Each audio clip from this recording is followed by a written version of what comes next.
Good morning to all of you. आपला topic चालू आहे हॅलो अल्केन्स अँड हॅलोरिन्स. याच्यामधला आपण फर्स्ट पार्ट पाहतोय हॅलो अल्केन्स, आणि याच्यामध्ये आपण लास्ट लेक्चरला physical properties of haloalkanes हा पॉइंट आपण कंप्लीट केला होता. And now today we will discuss about the chemical reactions of hello alkanes.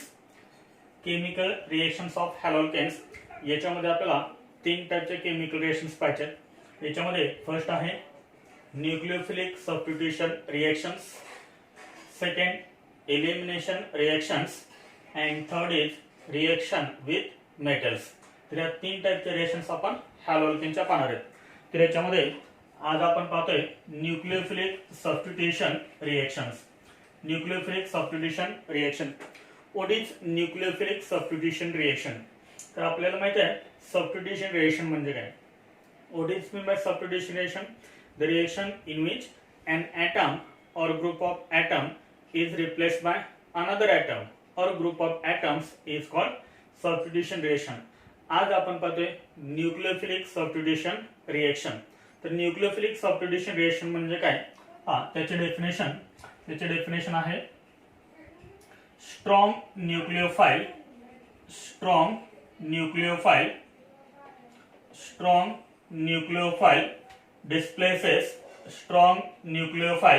displaces weak nucleophile. This is the definition of nucleophilic substitution reaction. तर nucleophilic substitution reactions मध्ये काय होतं? Strong nucleophile displaces weak nucleophile. म्हणजे strong nucleophile weak न्यूक्लियोफाइलला काय करतो? Displace करतो. म्हणजे वीक न्यूक्लियोफाइल रिएक्शन मध्ये काय होतं? वीक न्यूक्लियोफाइल रिमूव्ह होतो आणि त्या जागी स्ट्रॉंग न्यूक्लियोफाइल अटॅच होतो. आपण इथे एक एक्झाम्पल बघूया. आपल्याला माहिती आहे हॅलो अल्केन्स. हॅलो अल्केन मध्ये कोणता बॉन्ड असतो? कार्बन आणि हॅलोजन मध्ये बॉन्ड असतो. Carbon halogen bond CX. This is carbon halogen bond. Hello alkane मध्ये कार्बन हॅलोजन बॉन्ड असतो. कार्बनच्या राहिलेल्या 3 म्हणून C1, 2 and 3. We know that carbon atom is less electronegative than halogen. Therefore, carbon atom acquires partial positive charge and halogen atom acquires partial negative charge. और याच्यामध्ये positively charge कोण आहे? Carbon atom आहे. Plus nucleophile आपण GOC मध्ये पाहिलं होतं. Nucleophile वरती काय आहे? हा negative charge. This is strong nucleophile. Suppose this is strong nucleophile. आता हा न्यूक्लियोफाइल कशावरती अटॅक करेल? पॉझिटिव्हली चार्ज कार्बन एटम वरती अटॅक करेल. कार्बन एटम कसा आहे? पॉझिटिव्हली चार्ज आहे. त्यामुळे हा न्यूक्लियोफाइल अटॅक कशावरती करणार? तर या पॉझिटिव्हली चार्ज कार्बन एटम वरती करणार. त्यामुळे करणार तर या न्यूक्लियोफाइल मध्ये आणि ह्या कार्बन मध्ये नवीन बॉन्ड तयार होणार. त्यामुळे परत काय होतं? हा जो बॉन्ड आहे म्हणजे हे जे 2 इलेक्ट्रॉन्स आहेत, हे 2 इलेक्ट्रॉन काय होतात? ह्या X मायनस वरती शिफ्ट होतात. म्हणजे X काय करेल? हे 2 इलेक्ट्रॉन घेऊन तो रिमूव्ह होईल आणि आपल्याला पुढचं रिएक्शन असे मिळेल NU. न्यूक्लियोफाइल मध्ये आणि ह्या C मध्ये काय तयार होईल? न्यू बॉन्ड तयार होईल. त्याच्यावरती कॉलम C प्लस. आता हा X जो आहे तो X हे 2 इलेक्ट्रॉन घेऊन रिमूव्ह झालाय. म्हणजे X वरती काय येणार? ही पेअर येणार इलेक्ट्रॉनची आणि त्यामुळे याच्यावरती काय येणार? Negative charge. जो रिमूव्ह झालाय तो काय आहे? आपला weak nucleophile. This is called weak nucleophile. याला आपण लिव्हिंग ग्रुप असे म्हणू शकतो. This is leaving group LG. This is weak nucleophile. आणि कार्बन मध्ये आणि ह्या न्यूक्लियोफाइल मध्ये काय तयार झालंय? बॉन्ड तयार झालाय. तर ह्या रेश मध्ये तुम्हाला दिसतंय की हा जो स्ट्रॉंग न्यूक्लियोफाइल आहे, ह्या स्ट्रॉंग न्यूक्लियोफाइलने काय केलं? हा जो वीक न्यूक्लियोफाइल आहे त्याला काय केलं? डिस्प्लेस केलं. Strong nucleophile displaces weak nucleophile. This reaction is known as nucleophilic substitution reaction. आता एका न्यूक्लियोफाइलना दुसऱ्या न्यूक्लियोफाइलला काय केले? डिस्प्लेस केले. We know that nucleophiles are of 2 types. म्हणजे न्यूक्लियोफाइल्स जनरली कसे असतात? निगेटिव्हली चार्ज पण असतात आणि हे न्यूट्रल मॉलिक्यूल पण असतात. Nucleophiles negatively charge.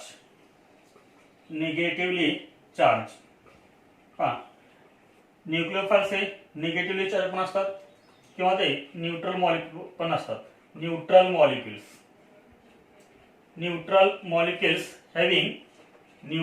Molecules having lone pair.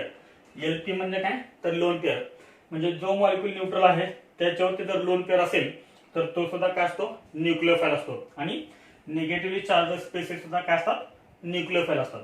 आता निगेटिव्हली चार्ज स्पेसिस म्हणजे कोणत्या फॉर एक्झाम्पल OH मायनस असेल, Cn मायनस असेल, SH मायनस असेल, RO मायनस असेल, RC double bond O minus etcetera. तर हे काय झालं निगेटिव्हली चार्ज न्यूक्लियोफाइल्स. हे काय आहेत तर निगेटिव्हली चार्ज न्यूक्लियोफाइल्स आहेत. Neutral molecules having lone pair for example water H2O. तर याच्यामध्ये चार्ज आहे का कोणता नाही, त्यामुळे हा काय झाला न्यूट्रल मॉलिक्युल. आणि आपल्याला माहित आहे ऑक्सिजन ॲटम वरती किती लोन पेअर असतात तर 2 लोन पेअर असतात. Neutral molecules having lone pair acts as nucleophile. त्याचं फर्स्ट एक्झाम्पल. त्यानंतर अमोनिया NH3 नायट्रोजन ॲटम वरती काय असते इलेक्ट्रॉनची pair, it also acts as nucleophile. त्यानंतर त्या अमोनिया मधला एक H रिमूव्ह करा आणि त्या ठिकाणी एक R अटॅच करा, R त्यात NH2. एक H रिमूव्ह केला NH2 राहिला, तर NH2 आपण काय केलं RNH2. This is amine. त्यानंतर R2NH 2 H रिमूव्ह केले त्या ठिकाणी आपण 2 R अटॅच केले. त्यानंतर R3N 3 हायड्रोजन रिमूव्ह केले आणि त्या ठिकाणी आपण 3 R अटॅच केले. तर हे सर्व काय आहेत न्यूट्रल मॉलिक्युल्स आहेत आणि याच्यावरती काय आहे लोन पेअर आहे. त्यामुळे हे मॉलिक्युल्स काय म्हणून ऍक्ट होतात तर न्यूक्लियोफाइल्स म्हणून ऍक्ट होतात. Nucleophiles may be negatively charged और neutral molecules having lone pair. तर हे झालं न्यूक्लियोफिलिक सबस्टिट्यूशन रिएक्शन. त्यानंतर आपल्याला पुढचा पॉइंट पाहायचा आहे difference between base and nucleophile.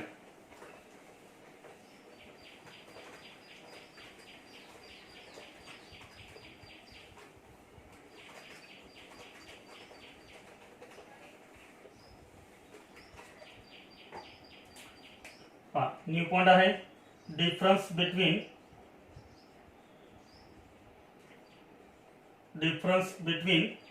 Base and nucleophile. तर बेस आणि न्यूक्लियोफाइल मध्ये काय डिफरन्स आहे तो आपल्याला पाहायचा आहे. याच्यामध्ये first is base. Difference between base and nucleophile. तर बेस आणि न्यूक्लियोफाइल मध्ये काय डिफरन्स आहे पहा. बेस म्हणजे काय species which donate lone pair of electron to proton. Proton म्हणजे काय तर H plus. species which donate lone pair of electron to proton that is H plus called base. तर बेस म्हणजे काय अशी स्पेसिस की जे स्पेसिस त्याच्याकडे असणारी लोन पेअर ऑफ इलेक्ट्रॉन हा कोणाला डोनेट करेल तो प्रोटॉनला डोनेट करेल. म्हणजे जी पण species lone pair of electron H plus ला डोनेट करेल त्या स्पेसिसला आपण काय म्हणणार बेस असं म्हणणार. आपण एक्झाम्पल बघूया. समजा ही आहे एक स्पेसिस, याच्यावरती आहे ही एक loan pair of electron plus आपण इथं घ्या hello alkane molecule, hello alkane CX NX आणि ह्या सेला अटॅच सपोज 3 हायड्रोजन 1 2 and 3 हे 3 H. This is hello alkane. आता पहा आपल्याला माहित आहे कार्बन ॲटम वरती चार्ज कोणता पॉझिटिव्ह चार्ज आहे, X वरती निगेटिव्ह चार्ज आहे. जर समजा ह्या हॅलोजन ॲटमनं त्याची इलेक्ट्रॉनची पेअर ह्या H ला डोनेट केली, तर काय होणार ह्या B मध्ये आणि H मध्ये बॉन्ड तयार होणार.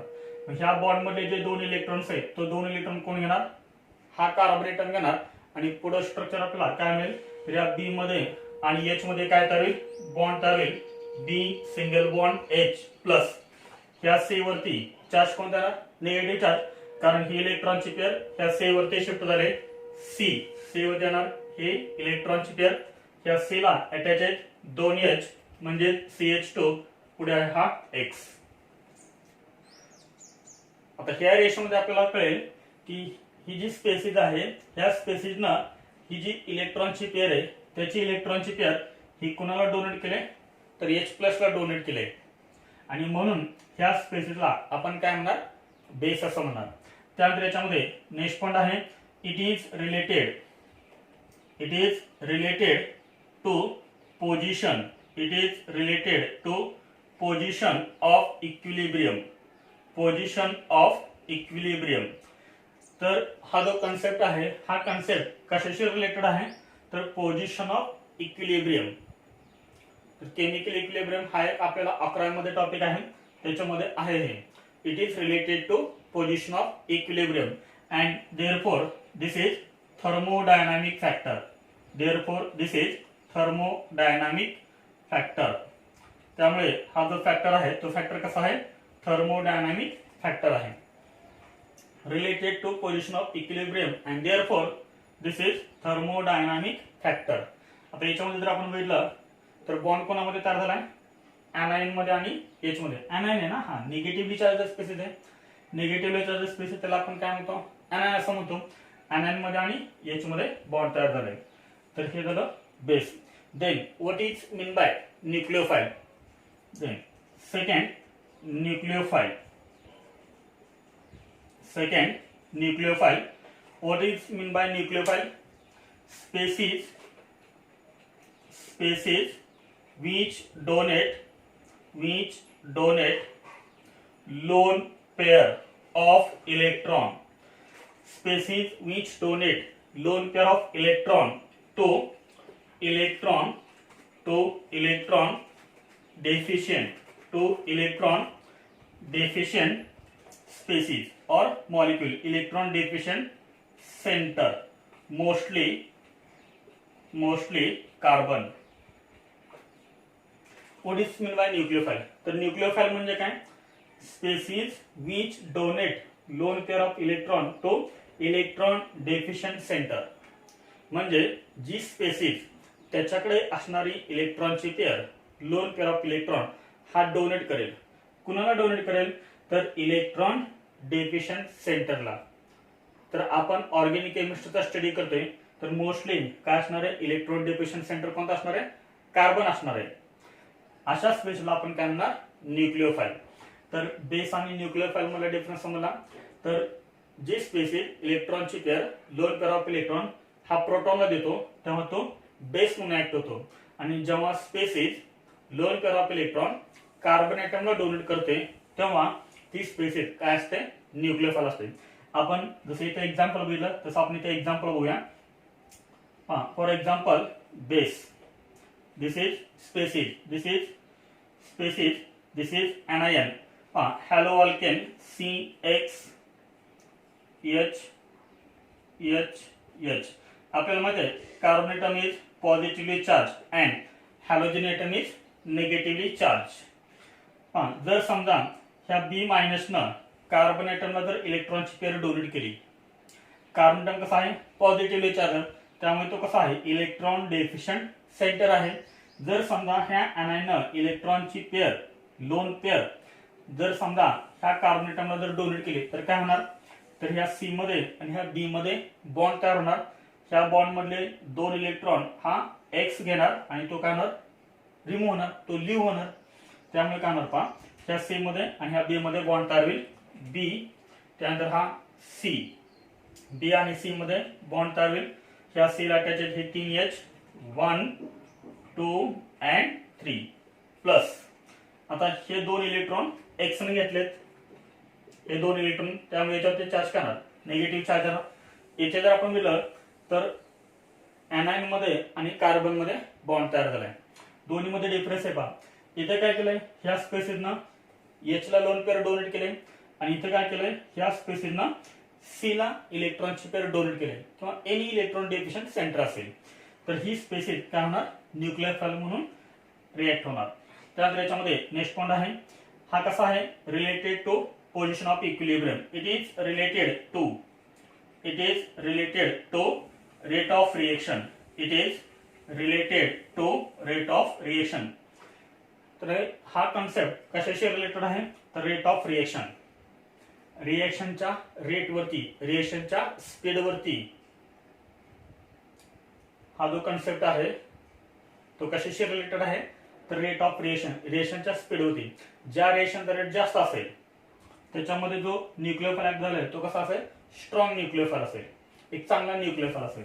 आणि त्यामुळे हा जो कॉन्सेप्ट आहे तो कॉन्सेप्ट कसा आहे, it is kinetic. It is kinetic factor. हा कसा होता, थर्मोडायनामिक फॅक्टर हा कसा आहे, कायनेटिक फॅक्टर.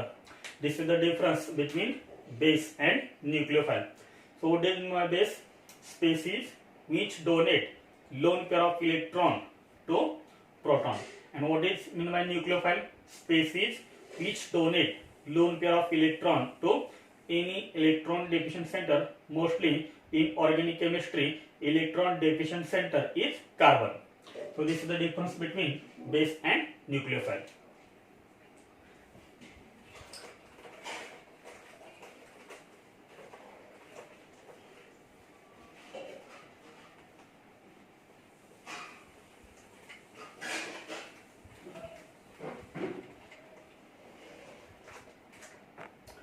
New point